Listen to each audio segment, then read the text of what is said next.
Alors, bonsoir à toutes et à tous. Ça fait plusieurs mois, depuis le mois de janvier, grosso modo, que j'ai pas fait de nouvelles vidéos dédiées principalement à notre activité en France métropolitaine, parce que j'ai fait une vidéo quand j'étais à Dubaï il y a quelques mois. Là, un grand coup de gueule ce soir pour plusieurs choses. On manque de logements en France. Tous les jours, j'entends oui, j'ai plus de mandat, j'ai plus de biens à vendre, c'est la pénurie, c'est dur. Les fondamentaux sont toujours les mêmes. Ce qu'il faut savoir, c'est qu'il existe en France un besoin de nouveaux logements. Je ne vais pas vous l'apprendre, mais le Covid est arrivé l'année dernière, a complètement ralenti, bloqué des corps entiers de métiers. Il ne faut pas oublier qu'en mars 2020, la construction comme l'immobilier n'avait pas le droit de travailler, tout le monde était au chômage technique, et le gouvernement français n'a rien trouvé de mieux à faire que de donner de l'argent aux gens pour rester chez eux. Ce qui a complètement anesthésié une grande partie de l'économie, les restaurateurs, beaucoup d'activités. Alors, on manque de logements en France. Je vais en dessous de cette vidéo vous mettre des liens. Vous verrez que la construction de logements en France est déficitaire. On a besoin d'à peu près 500 000 nouvelles constructions pour combler notre avancée démographique, pour que toutes les personnes qui ont besoin d'un logement puissent avoir un logement. Donc il y a du mal logement et surtout il y a du surnombre. On en arrive dans des villes à de la colocation. Je dis on en arrive, ça fait déjà un certain temps. Au Royaume-Uni, j'ai vécu une petite année au Royaume-Uni, la colocation, c'est la norme. Dans de grandes villes comme Paris, comme Bordeaux, comme Lyon, les loyers sont élevés. Le seul moyen de pouvoir se loger, c'est de partager un logement en fonction des revenus des gens qui prétendent un loyer. L'achat immobilier est encore beaucoup plus cher. Donc si on doit classifier les choses, acheter un bien immobilier pour beaucoup de gens, c'est pas envisageable. Donc ils se rabattent sur la location. Et s'ils sont carrément dans des villes, des moments, alors ça s'adresse plutôt à les jeunes, mais ils sont amenés, mais aujourd'hui on a de la colocation transgénérationnelle. Aujourd'hui vous avez des colocs modernes où vous avez des personnes en début de retraite qui vont se retrouver avec des jeunes de 20 ans qui sont en plein dans leurs études. On a un besoin de logement en France. J'ai regardé les chiffres, donc en dessous de cette vidéo, je vous mettrai les liens. On a besoin de 500 000 nouveaux logements en France pour rattraper le retard accumulé et faire face à la nouvelle demande, nouveaux besoins de logement chaque année. L'année dernière, en 2020, notamment avec le Covid, on a manqué de 120 000 logements uniquement pour l'année, pour être dans les clous uniquement pour l'année, pour fournir ce qu'on doit fournir en nouveaux logements. Donc l'année dernière, en 2020, on a créé 181 000 nouveaux appartements, 165 000 nouvelles maisons ont été construites et 36 500 résidences-services, c'est-à-dire maisons de retraite, résidences de vacances, de tourisme, voilà. Donc 181 000 nouveaux appartements, 165 000 nouvelles maisons, 36 500 résidences-services. L'année dernière, il nous a manqué grosso modo 120 000 logements. Cette année, c'est pareil, on est encore à la traîne. On a pris du retard. Ce qui se passe aujourd'hui, je ne vais pas vous l'apprendre, c'est que le coût des matières premières a beaucoup augmenté du fait de la crise. Tout a été ralenti, le transport aérien a été extrêmement ralenti, il y a eu des grands mouvements sur le cours du pétrole, le prix à la pompe, on en a parlé, ça avait monté, mais grosso modo le prix à la pompe est assez élevé. En plus arrivent maintenant des taxes, le prix du diesel, il y a une grande partie des véhicules qui sont encore diesel. En France et sur la planète, on est quand même super taxé et le transport repose principalement sur le prix du carburant, est cher. Aujourd'hui, le prix du bois, le prix du métal, qui viennent rentrer dans les éléments nécessaires pour la construction de nouveaux logements, que ce soit des appartements, des immeubles ou des maisons, ont énormément monté. Aujourd'hui, construire une maison revient plus cher et donc les constructeurs en ce moment peuvent réactualiser les prix. Moi, c'est le cas par exemple sur ma résidence principale. J'avais signé un contrat il y a 2 ans. Et ben, la maison a pris 10 000 de surplus. Alors c'est contractuel. Pourquoi? Parce que le prix des matériaux a augmenté. Donc on manque de logements. Donc tous les jours, j'entends des plaintes de membres du réseau ou d'autres confrères. Ah, j'ai plus rien à vendre, j'ai plus rien à vendre. Ok. Alors, on manque de logements en France. On le sait, nous avons en France des lois de défiscalisation qui permettent de baisser son impôt pour ceux qui, en France, payent de l'impôt en échange de la mise en place d'un dispositif pour aider le gouvernement. Ça date pas d'hier, ça fait des dizaines d'années que ça existe. Alors, je ne suis pas rentré sur allez vous trouver la date exacte à laquelle les lois de défiscalisation ont commencé, mais je suis persuadé que ça fait 40 ou 50 ans que ça existe. On pourra regarder la date. On a besoin de logements en France. Donc le gouvernement, en ce moment, on a la loi Pinel, c'est la loi la plus simple qui vous propose d'investir, donc d'acheter à crédit un appartement neuf vendu par un constructeur, un promoteur, et de le mettre en location. Vous allez donc récupérer une partie de votre impôt sur le revenu, et cette somme, vous allez l'économiser, mais vous allez devoir la mettre sur une partie à peu près 30% de la mensualité du crédit que vous allez devoir faire, puisque le gouvernement vous permet donc de baisser votre impôt à condition d'acheter un bien immobilier et à condition de plafonner le montant du loyer. Donc là, on est très très loin des techniques de rentabilité maximaliste, que ce soit la colocation ou Airbnb, ce qu'on appelle la location courte durée, où là on est en concurrence avec de l'hôtellerie, que ce soit pour des jeunes qui ont besoin de se loger à moyen terme ou même à très court terme pour des entrepreneurs, des salariés qui sont en mobilité, qui ont besoin 3 jours, 5 jours d'être à Angers, 3 jours après au Mans, et donc ils vont louer à la nuitée. Donc on est très très loin de ça aujourd'hui. Aujourd'hui, on a vraiment besoin principalement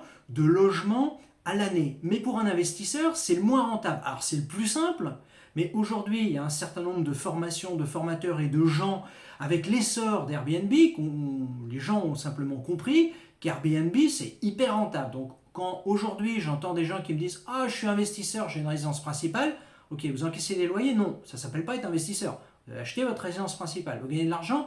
Non, vous remboursez un crédit tous les mois. Alors c'est mieux que payer un loyer, on est d'accord, mais ça ne s'appelle pas être investisseur.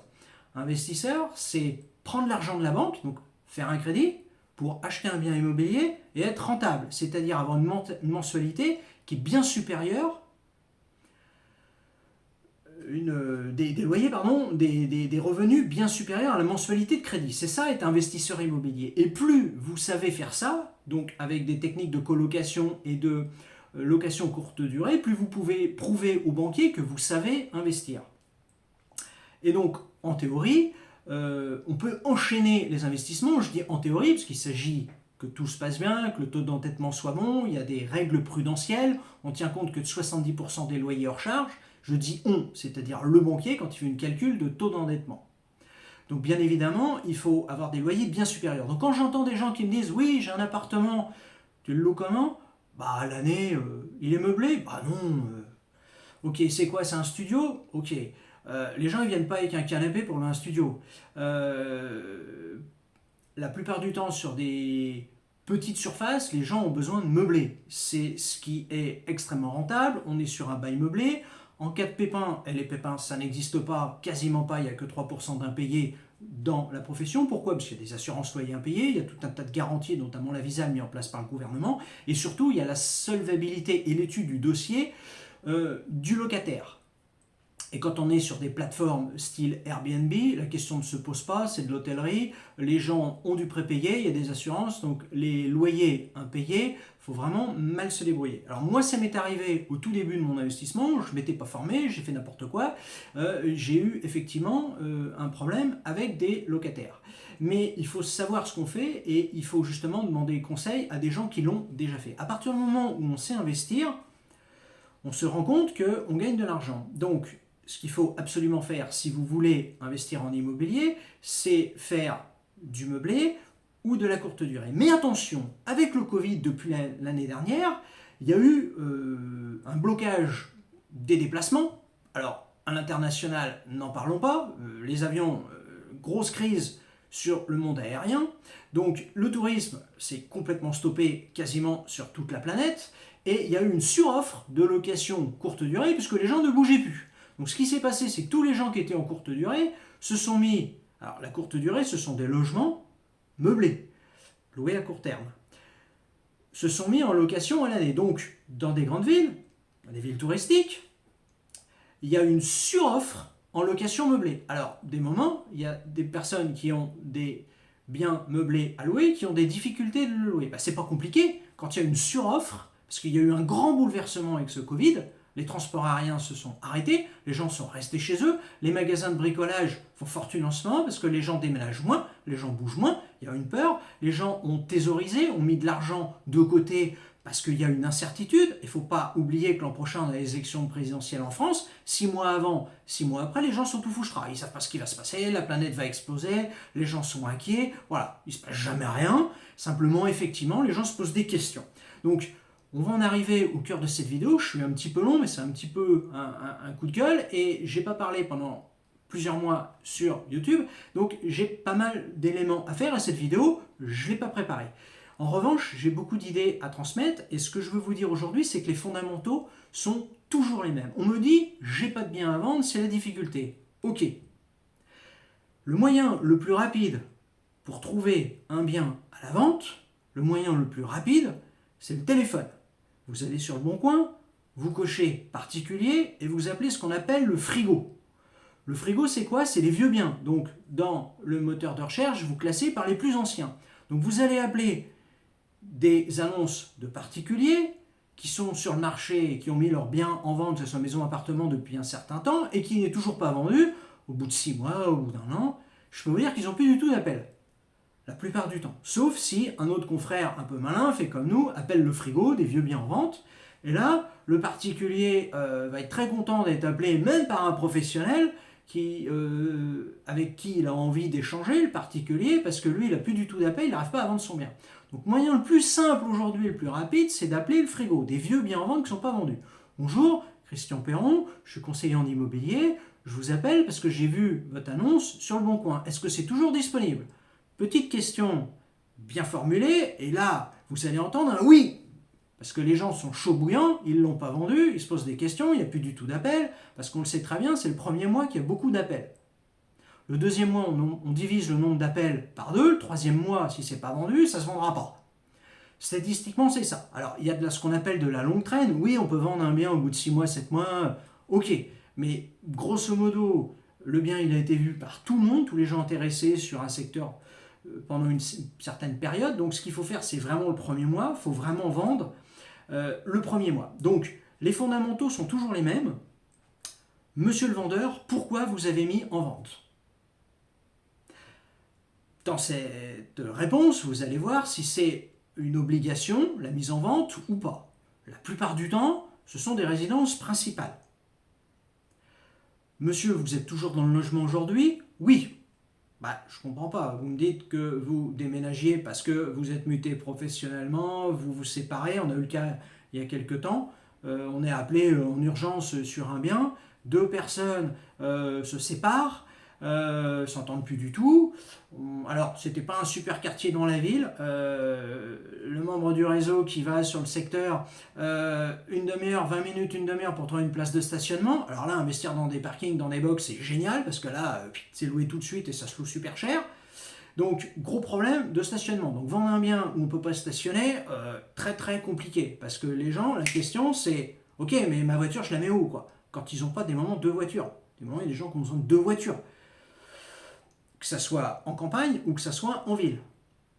Donc, monsieur, vous voulez vendre, ok, vous êtes pressé, le couple, vous vous séparez, ok, d'accord, mais il y a un énorme problème, c'est qu'il n'y a pas de place de stationnement. Ok, on rentre dans le logement, qu'est-ce qui se passe? 4e étage sans ascenseur. Ma soeur a vécu dans un 3e étage sans ascenseur avec des enfants en bas âge, je l'ai aidé à faire les courses et à monter ça, je peux vous dire, c'est pas marrant. J'ai déjà vécu dans un 5e étage sans ascenseur également, c'est pas marrant. Pour pas dire, Alors c'est pas invendable, mais l'élément régulateur quand on a quelque chose à vendre, c'est le prix. Moi j'adore les supermarchés, pourquoi? Parce que quand on passe à la caisse, on n'est pas dans un souk à Marrakech, il n'y a pas besoin de négocier une demi-heure pour avoir le juste prix. Il y a une étiquette, avec la caissière, on baratine pas. Elle scanne, aujourd'hui on a des scans, on peut même le faire en je suis tout seul, et c'est très rapide. Donc là, les acquéreurs qui sont pressés, qui se séparent, ils se déchirent, ils ont envie de vendre. Et pourtant, ça fait 5 mois. Donc pendant 4 mois, ils ont essayé de vendre par eux-mêmes. Là, ils ont mis dans une agence, c'est pareil.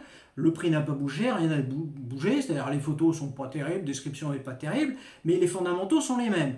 Pas de place de stationnement, quatrième étage sans ascenseur, et le prix, le double du prix du mètre carré. Oui, vous m'avez bien entendu, le double du prix du mètre carré sur le secteur, alors que c'est un quartier pas terrible, je vais rester poli mais pourri dans la ville, ça va pas. Mais monsieur le vendeur, pourquoi vous mettez le double du prix? C'est déjà un quartier qu'est-ce qu'il est, mais avec ce que je vous ai dit, quatrième étage, pas de place de stationnement, vous mettez le double du prix. Ah, on a fait des travaux, on a investi. Ouais, mais investir, c'est pas... Alors, le prenez pas mal, monsieur, mais il faut investir quand ça vaut le coup. Mais ça sert à rien de faire une maison d'architecte à 3 millions d'euros dans un quartier coupe-gorge. Alors là, c'était pas le cas, mais quand ça vaut 1000 euros du mètre carré, c'est très compliqué de refaire un neuf, parce que même refait un neuf, on ne peut pas mettre à 3000 des mètres carrés. Personne va acheter à 3000 des mètres carrés, surtout que là, c'est pas une maison, c'est un appartement dans un immeuble. Un immeuble qui n'a pas été ravalé, les charges ont été minimes parce que les gros travaux n'ont jamais été faits. Et il ne faut pas oublier qu'un bien immobilier ne rajeunit pas dans le temps. Moi, j'ai acheté un appartement dans un immeuble, année de construction 1903, quand j'ai acheté très très bien, 10 ans après, arrêté de péril. Les planchers des 2 premiers étages manquaient de s'effondrer, toutes les canalisations a changé. Ce qu'il faut savoir, c'est que le béton a une durée de vie d'à peu près 70 ans. Le béton, c'est pas éternel. Ok, c'est dur, mais c'est pas éternel. Donc quand vous achetez un bien d'après-guerre, années 50, là, ça fait 70 ans. Donc si aujourd'hui vous avez des biens immobiliers à vendre année 1950, attention. Pourquoi il y a des balcons, des moments qui s'effondrent? Parce que le bien, il est ancien. Donc un vendeur qui vend, il sait très bien qu'un bien immobilier, ça s'entretient. Un bien immobilier, c'est comme une voiture, ça s'entretient. À un moment, au bout d'un certain temps, il faut carrément changer le moteur. Quand on arrive, alors ça dépend des moteurs, mais quand on arrive à un certain nombre de kilométrages, il faut entretenir le véhicule. Alors, j'arrête avec l'automobile. C'est vraiment important de connaître la date de construction. Alors, bien sûr, on la connaît, mais surtout de faire comprendre aux propriétaires que quand c'est un bien immobilier ancien, il ne va pas rajeunir. Et structurellement, des moments, enfin, c'est pas des moments, c'est la plupart du temps, les qualités de construction ne sont pas du tout les mêmes. Sur une maison, à une époque, il n'y avait pas du tout de ce qu'on appelle un vide sanitaire. Donc, pour le chauffage, aujourd'hui, il y a où je fais construire 2 maisons. Aujourd'hui, on fait des chauffages au sol, avec pompe à chaleur. Le gaz, c'est une vieille technologie. Alors, j'ai une voisine, ok, avec son mari, ils ont décidé de mettre au gaz. Mais franchement, le gaz, c'est dangereux. Il y a des explosions, ça arrive, je vous l'apprends pas. Alors, c'est rare, heureusement. Mais c'est dangereux. Alors, ça coûte moins cher. Ouais, quand vous allez voir, quand les prix vont monter dans quelques années, vous verrez si c'est moins cher. Vous verrez si l'essence va rester... parce que 70%, 80% du prix de l'essence, c'est des taxes pour les gouvernements. On n'est pas à Dubaï où ça ne vaut rien du tout. Aujourd'hui, le pétrole, le diesel, l'essence coûte très cher. Vous verrez que le gaz, dans quelques années, ça va devenir plus cher. Donc, il y a tout un tas de normes de construction qui sont vraiment un peu dépassées. Et aujourd'hui, un bien immobilier ancien, il ne s'agit pas uniquement de refaire un peu de tapisserie, un peu de réagréage, remettre un petit lino pas cher. Fondamentalement, en dessous, le bien, il a vieilli. Et un bien, ça s'entretient. Je parlais avec un marchand de biens il y a une petite année, il me disait, Christian, tous les 15 ans, il faut vraiment tout refaire. Les matériaux utilisés aujourd'hui quand on fait du neuf, c'est plus les mêmes qu'il y a 20 ans ou 30 ans. Aujourd'hui, on fait du rapport qualité-prix. C'est-à-dire, au bout de 15 ans, il faut refaire. C'est pas du éternel. Je prends un exemple. À Bordeaux, j'ai habité à Bordeaux quasiment 4-5 ans. Je vais être un peu violent, mais il y a une construction neuve sur 2 qui a des problèmes juridiques. Il y a beaucoup de procès, ils ont construit extrêmement vite, et voilà. Donc, attention quand on achète du neuf, je ne dis pas que c'est le cas tout le temps, mais c'est des chiffres avérés, il faut faire attention. Pareil sur l'ancien, ça rajeunit pas. Donc c'est plus facile pour nous de vendre un bien immobilier récent, et surtout, il faut le dire à un vendeur quand il vend un vieux bien immobilier, année de construction, année 70. C'est quand même beaucoup plus facile à vendre quand c'est du récent. Là, on est encore sur des normes de construction, par exemple, sur la maison en RT 2012. On va bientôt passer à la nouvelle norme. Donc les prix seront plus élevés, mais ça sera la dernière isolation, les dernières normes. Donc forcément, quand on vend du neuf, les gens ne se posent pas de questions, il n'y a aucun piège. C'est neuf. C'est neuf. C'est neuf. Donc quand on vend de l'ancien ou quand les gens ont du mal à vendre, souvent les propriétaires, ils se croient les rois du pétrole. Ah oui, il n'y a pas beaucoup de choses à vendre, donc moi je ne brade pas mon bien, je ne suis pas pressé. Ouais, vous n'êtes pas pressé, bah au revoir monsieur. Voilà, ça fait 7 mois, c'est toujours pas vendu, vous n'avez pas compris que c'est trop cher, vous êtes hors marché, vous voulez pas vendre? Ok, bah là, il faut partir tout de suite, il faut que ça soit la douche froide. Ça sert à rien de parler 1 heure avec des gens quand l'élément le plus important d'un bien immobilier, c'est-à-dire s'il est hors marché, le prix n'est pas du tout adéquat par rapport au secteur, au quartier, aujourd'hui, sur les prix pratiqués, les prix vendus chez notaire. Donc, vous pouvez, avant un rendez-vous, aller en visite avec une impression sur les prix des biens vendus, immobilier statistique notaire.fr. Vous avez les années de construction et vous avez les prix en mètre carré. Alors, bien évidemment, construction 1870, c'est pas vendu au même prix qu'une construction 2010. On est d'accord. 1870, c'est plutôt sur des immeubles dans des villes assez anciennes. Bon.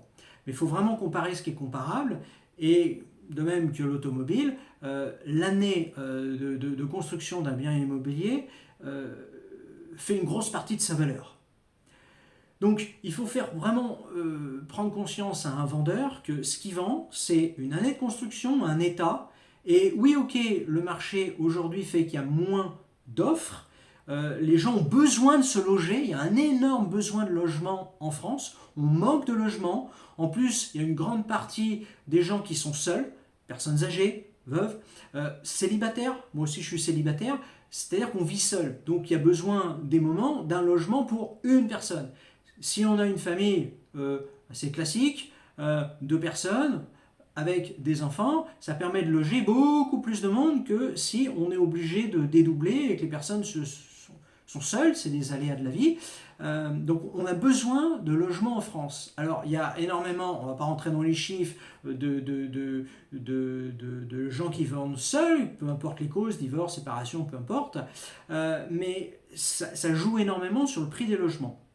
Donc quand un vendeur vend, il faut savoir, principalement les fondamentaux sont toujours les mêmes, pourquoi il vend, dans quel délai il lui faut l'argent, est-ce que c'est obligatoire ou pas, pourquoi il n'a pas vendu, est-ce que quand il a mis en vente, il a eu des offres? Non. Ok, il n'a pas eu d'offre. Bah, c'est bizarre. Vous avez eu des visites? Oui, oui, j'ai eu des visites, mais les gens n'ont pas acheté? Bah non. Alors, plusieurs éléments là. Est-ce que l'annonce était mal faite? Quand c'est un particulier, c'est pas des professionnels. Je parlais avec un ami qui est dans l'immobilier. Il me dit, ouais, ma mère vend sa maison. Je vais lui conseiller d'aller chez Miro, là, parce que les photos, ça va pas, chez un photographe professionnel. Bah oui, bien évidemment, les photos professionnelles immobilières, c'est une obligation légale, entre guillemets, pour moi. Alors, c'est pas légal, mais c'est ce que j'appelle le minimum syndical. La photo, c'est le métier de base aujourd'hui sur Internet. Si la photo, excusez-moi l'expression, elle est pourrie, on n'a pas fait son boulot. Donc, des photos professionnelles, c'est un métier. Donc, il faut un trépied, il faut se mettre à la bonne hauteur. Il y a une manière de prendre une photo dans une pièce. Toutes les pièces sont différentes. Il y a des pièces à ne pas prendre en photo en fonction de l'implantation. Quand la pièce est étroite et qu'on ne peut pas se mettre dans un angle pour voir deux côtés, et ben du coup ça fait un U. Et donc du coup forcément c'est étroit. Donc ça, on ne doit pas prendre une photo comme ça. Il faut avoir du matériel professionnel. Un contre-jour, c'est pas pro, on voit rien. Du coup, il y a un contre-jour, comme son nom l'indique. Donc, une photo professionnelle, ça se fait avec du matériel professionnel. Donc, tout est un métier. Quand vous allez voir un photographe professionnel pour un mariage ou vous allez faire une vidéo, il vient avec du matériel et il sait s'en servir. Alors, après, il y a différents styles. On aime, on n'aime pas, on préfère telle personne, ok, mais ça reste un pro. Là, mon ami me dit, ouais, le texte, il colle pas, je vais peut-être le reprendre. Bah oui, le texte, c'est important, parce que s'il manque des éléments, on a beaucoup d'appels, et puis finalement, les gens se rendent compte que c'est pas ce qu'ils cherchent. Il n'y a pas de plan. Ah bah oui, c'est vrai, ma mère a pas mis de plan. Bah, je lui dis, écoute, envoie-moi un plan, et puis moi, je te le relook. Tu vas avoir un plan meublé, couleur, avec l'orientation nord-sud, parce que ça c'est ce que les gens cherchent, l'orientation sur un plan, permet de voir l'agencement, avec les dimensions, les surfaces. Puis il me dit, ouais, j'ai pas de plan là. Bah, diagnostic plomb.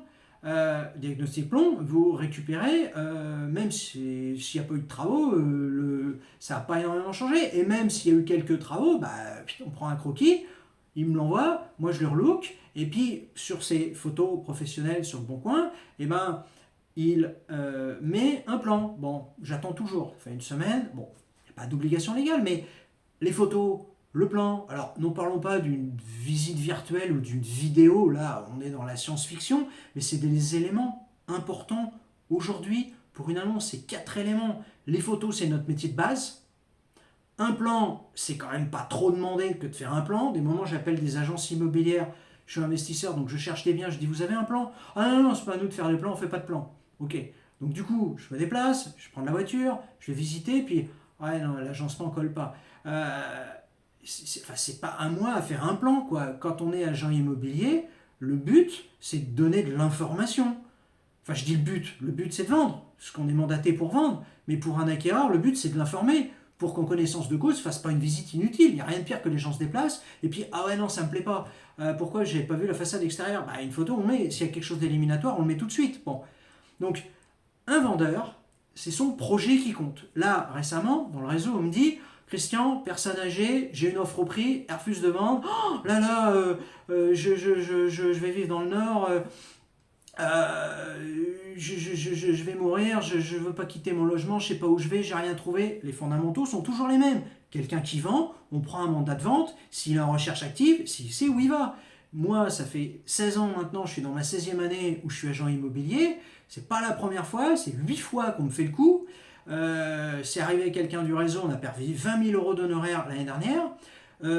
Offre au prix, elle ne veut plus vendre. Je l'ai eu au téléphone, je vais être un peu violent, mais c'était une fiefée connasse, la propriétaire. Non, bah envoyez-moi un avocat, je m'en fous, je sais pas où je vais. De toute façon, vous avez vendu vite, on aura pu vendre plus cher. Attendez, madame, on a fait notre boulot.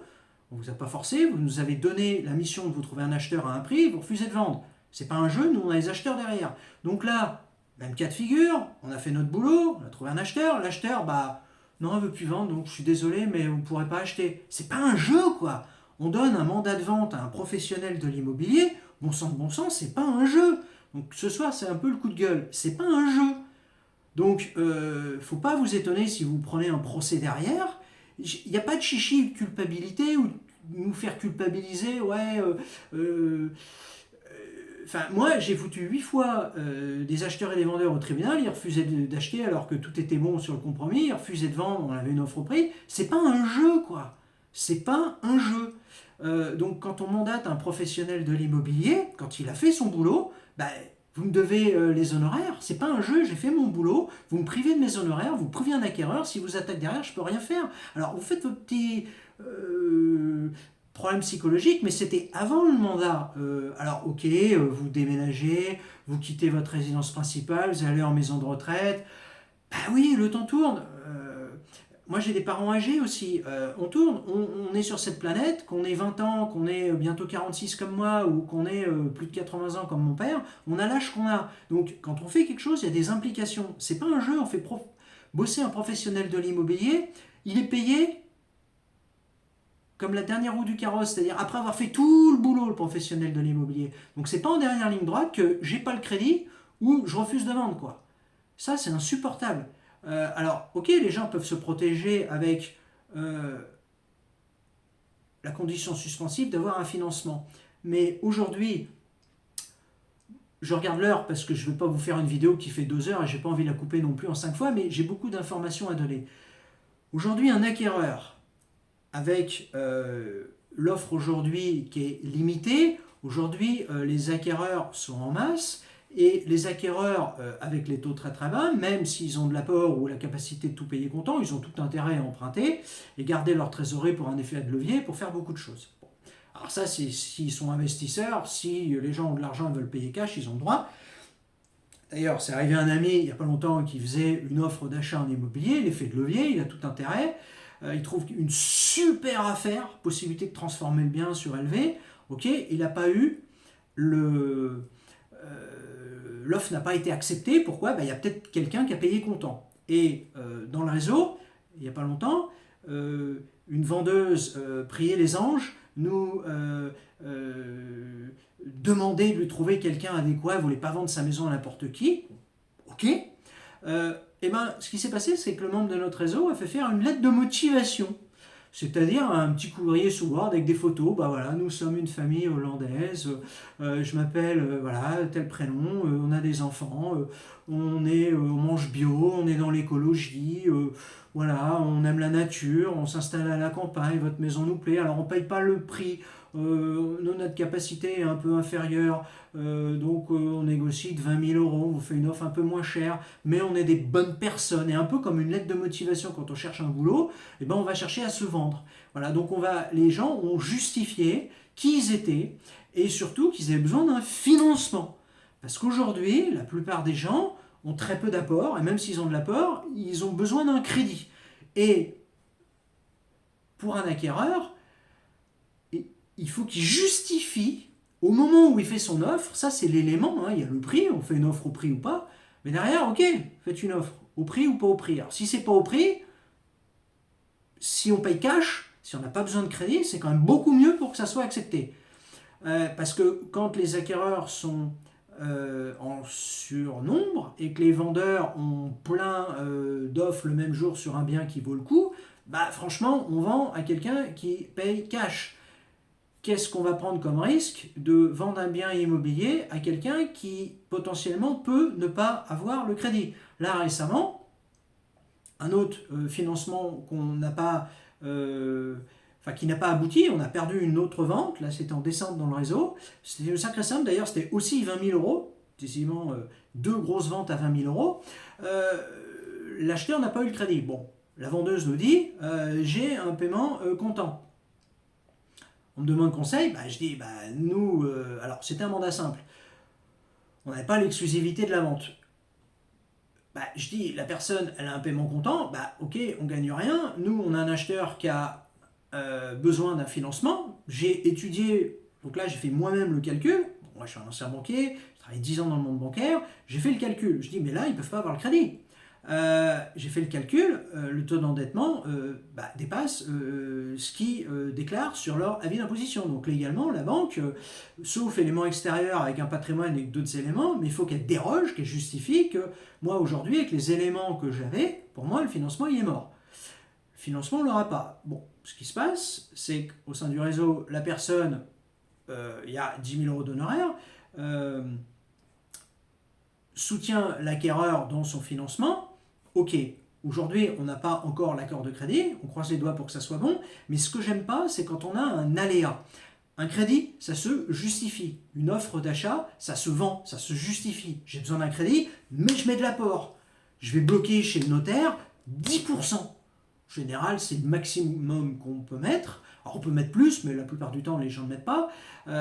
Pourquoi? Parce que c'est ce qu'on appelle la clause pénale, c'est-à-dire que si les gens n'ont pas leur crédit et qu'ils n'ont pas leur crédit après la date de la condition suspensive, les 45 jours. Alors on peut aussi demander à 60 jours, parce que vu les délais, il est bien de mettre une condition suspensive à 60 jours, parce que entre les rédactions de compromis avec les notaires ou les banques, tout ça, ça prend du temps, et il est bien aujourd'hui de mettre des conditions suspensives à 60 jours. Mais si un crédit est refusé au-delà des 45 jours ou des 60 jours, il y a la clause pénale qui s'applique. Donc si les gens ont mis 0 chez le notaire, il faut après que l'acquéreur aille au tribunal, donc prenne un avocat, le finance, c'est 2000 minimum, pour obtenir le paiement, parce que la plupart du temps, les vendeurs, clause pénale, ils ne veulent pas en entendre parler, vous nous devez 10%, c'est marqué sur le compromis.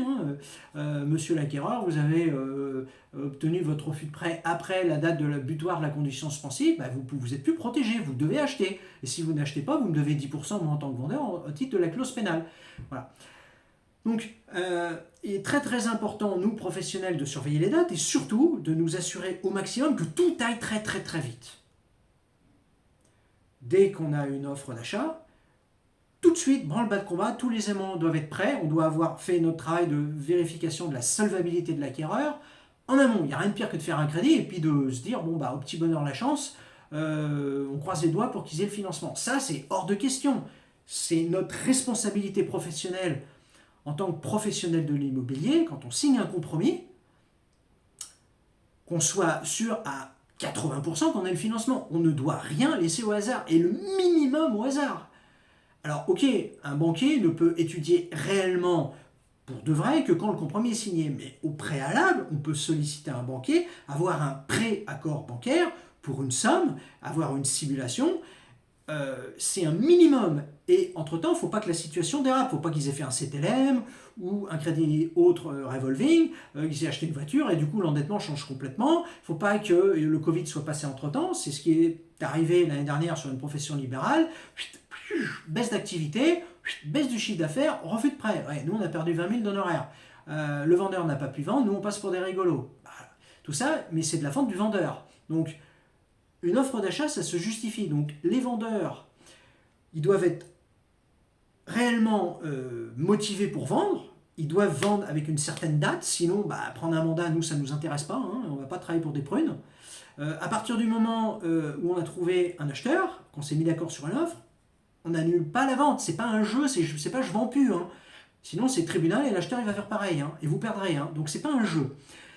Les acquéreurs qui se croient pendant les soldes, qui je vais acheter, et qui ont un refus de prêt, je vais être mal poli, mais un coup de pied aux fesses. C'est un gros coup de gueule ce soir parce que j'en ai marre qu'on fasse perdre du temps à des vendeurs. Alors, on n'est jamais sûr à 100%, mais c'est notre responsabilité. Moi, j'ai un devoir moral vis-à-vis des vendeurs ou vis-à-vis des acquéreurs que la transaction est jusqu'au bout. Et c'est la seule manière que nous, professionnels de l'immobilier, on gagne notre vie. On est payé à la fin. Donc, quand ça traîne, que ce soit un notaire. Alors, gros coup de gueule avec les notaires. Alors, c'est pas le problème des notaires, ils font bien leur boulot. En revanche, les notaires ont besoin de temps. C'est des êtres humains, ils ont beaucoup de boulot, ils travaillent toute la journée. Et celui qui fait... parce que le notaire, c'est un peu un people. J'ai vu une vidéo avec des clercs de notaire il n'y a pas longtemps. Enfin, si, il y a longtemps, c'est il y a plus d'une année, ou il y a 2 ans même. On ne choisit pas ce notaire, on choisit son clerc de notaire. Qui c'est qui prépare tout? C'est le clerc de notaire. Donc, est-ce que vous connaissez un bon notaire? Non. Est-ce que vous connaissez, vous pouvez me recommander, qui vous pouvez me recommander comme bon clerc de notaire? C'est le clerc qui a fait tout le boulot. Alors souvent, les gens qui n'y connaissent rien en immobilier vont se dire « Ah, je comprends pas, il y a un autre nom, c'est pas maître un tel, c'est pas le notaire qui m'écrit. » Oui, mais le notaire, il fait signer l'acte. C'est lui qui est comme moi, qui suis agent immobilier au sein du réseau. Je suis le seul agent immobilier, même s'il y a des gens qui l'ont été par le passé, mais qui ne le sont plus aujourd'hui. Ils sont conseillers en immobilier. Donc le seul et unique responsable, c'est moi, l'agent immobilier Christian Perron. Un notaire, il fait des signatures toute la journée, mais bien évidemment, il fait préparer son travail avec ses clercs. Comme moi, au sein du réseau, c'est pas moi qui l'année dernière a fait 186 ventes. C'est toutes les ventes du réseau. On a fait 186 actes authentiques l'année dernière. Et c'est toutes les forces vives, les hommes, les femmes qui composent le réseau, les professionnels IMO, qui ont fait toutes ces ventes l'année dernière.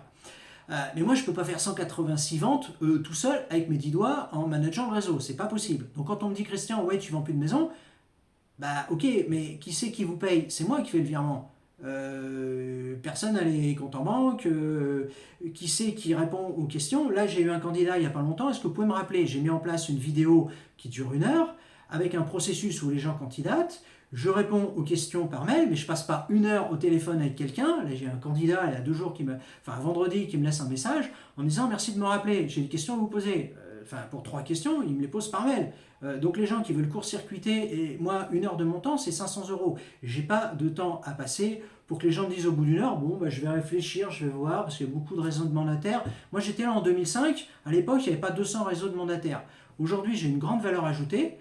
Je suis là pour motiver les gens du réseau quand ils ont un coup de mou. Je suis là pour, un peu en tant que sapeur-pompier, quand il y a une difficulté, pour mettre de l'huile, mettre de l'huile quand ça rouille, ou sinon, en tant que sapeur-pompier, mettre de l'eau, parce qu'on ne met pas de l'huile sur le feu, bien évidemment.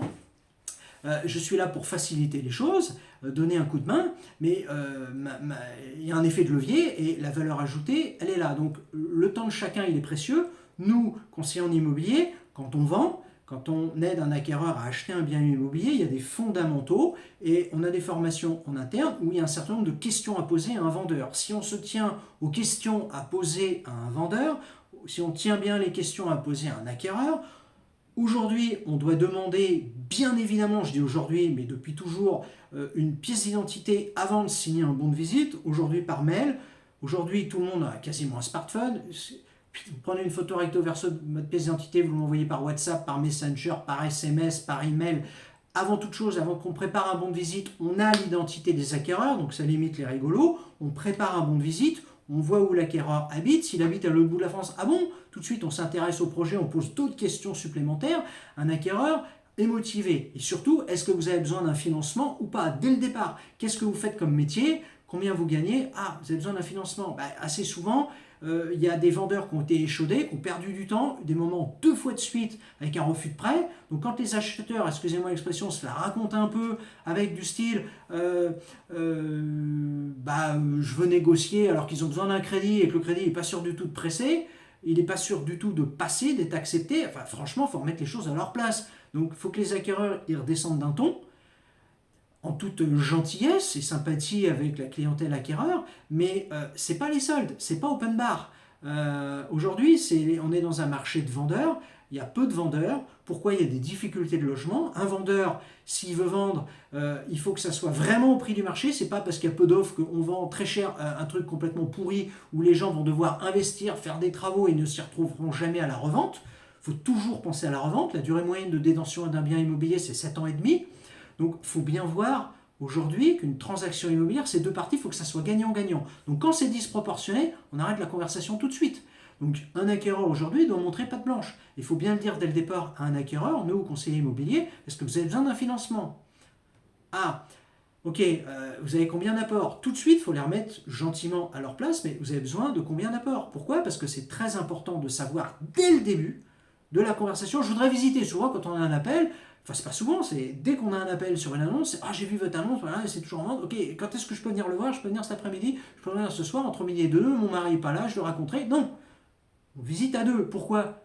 Notre temps est précieux, c'est une résidence principale, et même si c'est pas une résidence principale, va falloir de toute façon refaire une autre visite. Ah bah oui, parce que mon mari n'est pas là. Bah oui, il est chauffeur routier, il est là le week-end, ou à l'inverse, il est là tard le soir, ou pas de visite. Je refuse de faire une visite parce que de toute façon vous aurez besoin. Ah, je le raconterai, je vais faire une visite. Non, c'est moi qui fixe les règles du jeu. En tant que professionnel de l'immobilier, une visite c'est deux acquéreurs. Quand on a rendez-vous avec un vendeur pour prendre un mandat de vente, si c'est un couple, les deux décideurs sont présents. C'est pas oui, je lui ferai signer ou je le raconterai ou parce que derrière c'est ouais bon. Ah ouais, il t'a mis tel prix là, ah ouais non mais c'est pas assez cher, moi j'en veux plus, puis de toute façon on va faire venir d'autres agents. Non, c'est rendez-vous avec les deux vendeurs, les deux acheteurs si c'est un couple, si c'est une personne seule c'est bien. Et alors, petit coup de gueule aussi sur les contre-visites.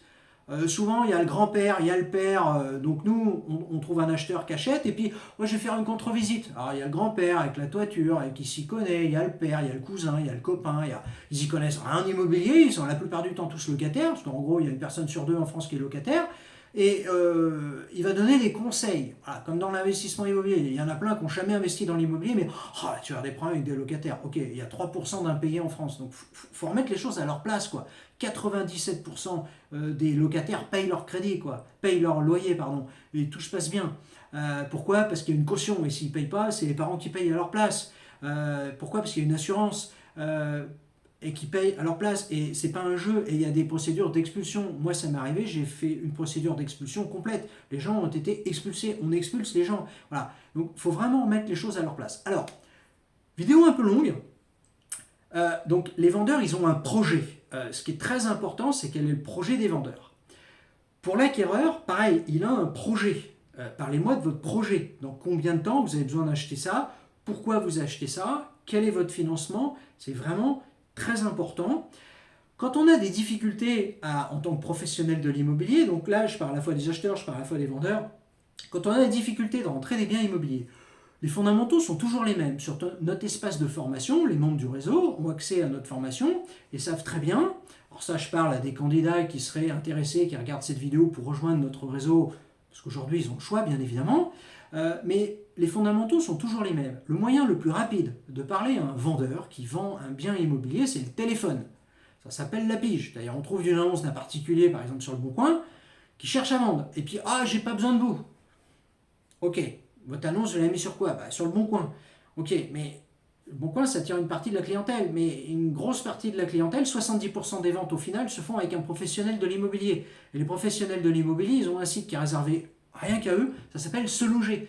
C'est le plus ancien site en France qui fait de l'immobilier. Et c'est beaucoup mieux, pourquoi? Parce que vous avez que des annonces de pros. Donc là, vous avez des visites virtuelles, vous avez des plans, vous avez des photos professionnelles, vous avez des descriptifs où tout est complet. Les professionnels, ils n'ont pas de temps à perdre. Quand ils ont un appel d'un acquéreur, il faut que les gens aient tout lu dans le détail, qu'ils aient tout vu. Faire une visite, on n'est pas payé à la visite. Nous, dans notre métier, on a un petit dicton qui dit on n'est pas agent de voyage. Donc, quand on va sur Se Loger, c'est pas la même chose que sur Le Bon Coin où il y a 3 photos. Pourquoi? Parce que c'est gratuit. Alors là, je vais faire un petit coup de gueule sur le gratuit. C'est valable pour ma mère, c'est valable pour des amis. Quand j'entends le mot gratuit, ou alors est-ce que c'est payant? Mais ça me rend dingue! Si c'est gratuit, ça n'a pas de valeur. Si c'est gratuit, c'est vous le produit. Regardez WhatsApp, regardez les applications qu'on met à votre disposition aujourd'hui, que ce soit des jeux ou de la messagerie sur votre smartphone, sur tablette. Quand c'est gratuit, on vend vos données. Quand sur des applications de messagerie, on vous met à disposition des emails gratuits, par exemple l'email de Google, Gmail, vous envoyez un message, oui, ça va être l'anniversaire de Martine, on va faire un pot commun, ou ok, anniversaire, gling gling. Dans la foulée, vous avez quoi? Interflora, vous avez une publicité pour des fleurs. Pourquoi? Parce que c'est le cadeau principal, surtout s'il s'agit d'une femme. Les femmes, elles aiment comme cadeau des fleurs. C'est un peu plus compliqué d'offrir des fleurs à un homme. Bon, tout est aujourd'hui ciblé. Quand vous êtes face à quelque chose de gratuit, posez-vous la question, c'est vous le produit, on va vous vendre vos statistiques. Il y a eu tout un tas de scandales, Cambridge Analytica. Aujourd'hui, tout est manipulé. Quand c'est gratuit, c'est vous le produit. Donc quand j'entends quand c'est gratuit, ah, faut payer. Un particulier, quand il passe une annonce sur Le Bon Coin, ah, c'est gratuit. Ah, puis il n'y a pas de frais d'agence, de frais. On ne parle plus de frais depuis quelques années. La loi en immobilier nous demande de parler d'honoraires. Nous sommes une profession réglementée, au même titre que les avocats ou les notaires. Notre travail a de la valeur. On n'est pas les marchands de tapis, on a un barème à respecter. Donc souvent, d'ailleurs, pour le fameux appartement à vendre 4e étage, quand membre du réseau appelle pour parler à cette personne pour fixer le rendez-vous, donc c'est une recommandation, première question qu'on lui pose, c'est « Vous travaillez à combien? C'est combien vos frais ?» Mais c'est quoi le délire, quoi? Attendez, vous achetez un véhicule, vous parlez du prix. C'est quoi votre besoin, quoi? Peu importe la marque, mais vous avez du neuf, vous avez de l'occasion. L'occasion, c'est moins cher que le neuf. Après, il n'y a pas les mêmes avantages, surtout si le véhicule a 300 000 km, ou s'il a été accidenté. Il n'y a pas les mêmes avantages. Donc, quand on me dit, vous travaillez à combien? Moi, je travaille le plus cher possible. Et pourquoi? Mais j'aime bien choquer les gens. Parce que ce qui est cher a de la valeur. Si vous achetez une Ferrari, vous n'avez pas la même chose que si vous achetez une voiture française. Pourquoi? Là, on n'est plus dans le déplacement. Ferrari, c'est du prestige. C'est très compliqué à conduire, j'en ai conduit une, c'est très compliqué à conduire, il y a des bas de caisse extrêmement bas, dès que vous avez un dos d'âne, ce qu'on appelle en France un gendarme, l'amortisseur c'est 30 000 euros, voilà, c'est extrêmement fragile. Alors ok, dans tous les véhicules aujourd'hui il y a de l'électronique, mais quand vous avez du luxe, il faut vraiment les moyens d'avoir du luxe. Donc il y en a pour tous les prix. Quand on me dit à combien vous travaillez aujourd'hui, mais les gens ils se posent des mauvaises questions, quoi. Aujourd'hui, c'est quoi votre besoin, quoi? Si vous allez au supermarché, vous avez une différente gamme de produits, vous allez chez un boucher du coin, c'est plus cher, mais c'est pas la même chose que de la nourriture industrielle ou qui fait du volume, et le petit artisan de quartier. Vous avez une grande usine immobilière, c'est pas la même chose que si vous avez un membre du réseau Les Professionnels IMO qui fait du sur-mesure, qui vous accompagne, et qui, en fonction d'un vendeur, va écouter ses fondamentaux. Et si les fondamentaux, c'est j'ai vraiment besoin de déménager rapidement, j'en veux le meilleur prix, je veux m'occuper de rien, oui, on est là, on a toute notre raison d'être. Maintenant, si la réponse c'est je suis pas pressé, je cherche un pigeon, j'en veux le plus cher possible, écoutez, au revoir monsieur, appelez-moi quand vous serez prêt à vendre. La motivation, est-ce que c'est l'argent ou est-ce que c'est ce que vous avez besoin? En immobilier, que ce soit un acheteur ou un vendeur, on parle du projet. Là, quand on nous dit vous travaillez à combien, gros coup de gueule ce soir, vous travaillez à combien? Mais moi j'ai un barème, c'est pas négociable. Est-ce que vous avez une autre question? Voilà, parce que j'aurais bien aimé qu'on parle quand même de ce que vous avez à vendre. Pourquoi vous vendez, monsieur le vendeur? Moi ça m'intéresse, avant de parler d'argent. Moi, oui, je suis cher, mais je n'ai pas à avoir honte d'être cher. Parce que si j'étais mauvais, je ferais du low cost. Mais pourquoi je suis cher? Parce que je suis bon dans ce que je fais. Voilà, si vous achetez quelque chose de cher, si les gens sont capables de vendre quelque chose de cher, alors ok, ça dépend du marché, ça dépend du secteur. Si c'est un marché sinistré, on ne va pas se la raconter et à être cher. Mais si on est sur un marché qui n'est pas sinistré, qui est un marché normal, et qu'on est meilleur que les autres, mais il faut convaincre. Et là, on va en arriver aux arguments. Alors, désolé, cette vidéo, elle est super longue, on va quasiment peut-être faire 1 heure, mais c'est vraiment important de comprendre que nous, notre métier, c'est d'apporter de la valeur. Un particulier qui va sur le bon coin, parce que c'est gratuit, il n'y a pas de frais d'agence, et qui passe 3 photos parce que c'est gratuit, ça me rend dingue. C'est des pauvres photos faites, ah ouais, j'ai un iPhone. Ok, d'accord. Mais en tout cas, vous y connaissez rien en photographie professionnelle immobilière, monsieur le vendeur. Et pour décrocher un rendez-vous, il y a tout un tas de techniques, mais vous voulez que je vous dise la vérité? Vous me permettez d'être franc avec vous, avec tout le respect que je vous dois. Les gens adorent la franchise. Le baratin, les gens en ont marre. On n'a pas de temps à perdre. Alors, il y a des gens qui sont fous, qui sont dans leur monde, qui débutent une mise en vente ou qui ne sont pas prêts à entendre ce que vous avez à dire. Mais quand les gens ont un certain âge et qui sont réceptifs et surtout qui ont un vrai projet daté, motivé, qui sont sérieux, qui ont besoin de vendre, ils écoutent ce qu'ils vous disent. Et les gens, pour être convaincus, ils ont besoin de quoi? Ils ont besoin d'informations. Donc, je ferai une autre vidéo avec des chiffres. Mais là, c'était une vidéo motivationnelle pour vous donner de la valeur. Les gens ont besoin de chiffres. 70, je vais vous donner un chiffre. 70% des ventes en France, les ventes immobilières, se font avec un professionnel de l'immobilier. Et pourtant, au début, il y a une personne sur deux qui met son annonce sur un site de particulier à particulier. Pourquoi? Parce qu'au début, il ne veut pas payer d'agence. Puis il ne va rien payer du tout. Et 3 photos sur le Bon Coin, c'est gratuit. Parce qu'on ne prend pas un forfait. Ben non, c'est payant. Mais ouais, mais bande de rigolos, si c'est payant, ça a de la valeur. Vous croyez que le Bon Coin, qui est une boîte qui fait des millions, des dizaines de millions, je ne sais même pas le chiffre, je ne vais même pas regarder, il est peut-être à 180 millions de chiffre d'affaires, j'en sais rien, il faudrait que je regarde d'ailleurs. S'ils font autant de millions, pourquoi? Parce qu'ils apportent de la valeur. Et quand on prend des options, ça a de la valeur.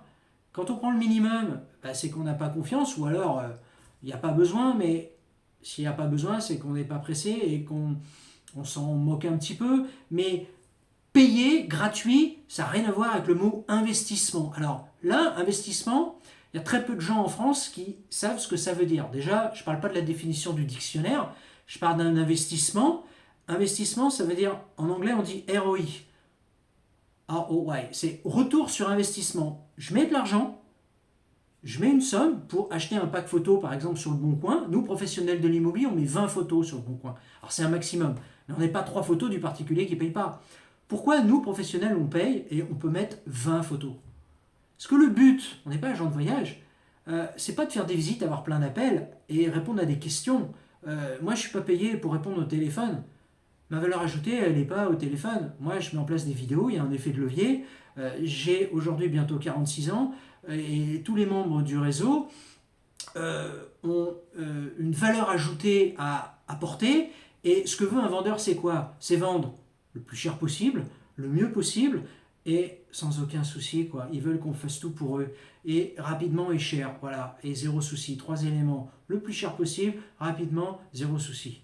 Voilà. Et donc pour ça, il faut du payant, c'est-à-dire des honoraires d'agence pour un professionnel. Mais au début, ils ne le savent pas, les particuliers. Donc le moyen le plus rapide d'obtenir un mandat de vente, c'est le téléphone, c'est la pige. Voilà. Donc quand on est sur un début de mise en vente par un particulier, le moyen le plus rapide, c'est bonjour, je m'appelle Christian Perron, je suis conseiller en immobilier. J'ai vu votre annonce sur le Bon Coin. Est-ce que c'est toujours en vente? Ok. Alors moi, je suis professionnel immobilier, comme je viens de vous le dire. J'ai pas vu votre appartement, j'ai pas vu votre maison. J'aimerais le voir, s'il vous plaît. Est-ce que je suis sur le secteur cet après-midi? Est-ce que je peux passer vous voir? Je vois à peu près où est votre maison. Vous êtes disponible cet après-midi? Tout de suite, prise de rendez-vous. Tout de suite, c'est le moyen le plus rapide. Prise de rendez-vous tout de suite. Le but de la pige téléphonique, c'est de prendre un rendez-vous. Ah oui, mais j'ai déjà commencé à vendre par moi-même, je veux gagner un peu de temps. Je comprends tout à fait, ça ne mange pas de pain. De toute façon, moi, je ne suis pas là pour prendre un bout de papier, je suis là pour gagner ma vie. Et ce que vous avez à vendre, ça m'intéresse. Il faut s'intéresser aux clients. C'est un métier. Et justement, moi, votre bien, je ne l'ai pas vu, j'aimerais le voir tout de suite. Rendez-vous, je veux le voir, votre bien. Voilà. L'idée, c'est de décrocher un rendez-vous. Au téléphone, on n'est pas là pour lister tous les arguments. Alors, si on a un nom, on peut carrément faire de l'éliminatoire. Je peux être franc avec vous, monsieur le vendeur, madame la vendeuse, vous ne vendrez jamais comme ça. Comment ça, comme ça? Bah, vous avez mis 3 photos, le descriptif, il manque plein de trucs. Et aujourd'hui, vous allez avoir un certain nombre d'appels, vous en avez sûrement déjà eu, peut-être par des agences d'ailleurs, et c'est pas étonnant, parce que justement, bah, on voit que c'est une annonce de particulier, quoi. Alors, on peut en parler au téléphone. Le but, c'est pas ça, c'est m'intéresser d'abord à votre projet, mais surtout à ce que vous avez à vendre, parce que justement, bah, ça m'intéresse. Est-ce que je peux venir cet après-midi? Donc ça, c'est le moyen le plus rapide. Il y a deux autres éléments et à ne jamais lâcher. C'est ce qu'on appelle le réseau, le cercle d'influence, c'est-à-dire tous les gens que vous connaissez et que vous démarchez, hein, ça tombe pas du ciel, l'immobilier n'en fait pas de bénévolat, hein, il faut bosser, hein, ça tombe pas du ciel, donc il faut prospecter tous les jours, que ce soit au téléphone, je parle pas de pige, je parle d'appeler des gens, hein, se rappeler à eux, et puis leur dire voilà, bah, commission, hein, je vous paye quand je fais une vente grâce à vous, c'est mon métier, là tu penses à qui, t'as vu des gens en ce moment, il faut toujours être proactif, on est là pour apporter de la valeur, et le terrain, très très important. Notre métier, c'est un secteur. C'est pas je travaille sur la moitié du département, j'ai 40 000 habitants sur mon secteur. Non, c'est beaucoup trop gros. Il faut travailler sur des secteurs et être connu sur votre secteur. Donc, il faut aller sur le secteur, il faut sortir de chez vous et aller sur le terrain et parler à des gens. On est là justement pour visiter, pour voir des projets. On est là pour répondre à des projets d'acheteurs et de vendeurs. Notre métier principal, c'est de trouver des vendeurs qui vendent un bien, qui ont besoin de nos savoir-faire, et on est là pour le faire savoir. Et ça, on l'oublie un petit peu dans le métier. Oh, on a un savoir-faire, ok. Alors on liste, là, voilà, je fais des photos, je fais de la vidéo, je fais... Un vendeur, il s'en fout, quoi. Un vendeur, ce qu'il voit, c'est qu'il n'a pas eu d'appel, ou alors il a appelé que par des agences et qu'il n'y a personne qui appelle. Mais vous savez pourquoi il n'y a pas d'acheteurs qui appellent sur votre annonce et que vous avez que des professionnels? Vous me dites que je suis le quatrième à vous appeler depuis ce matin.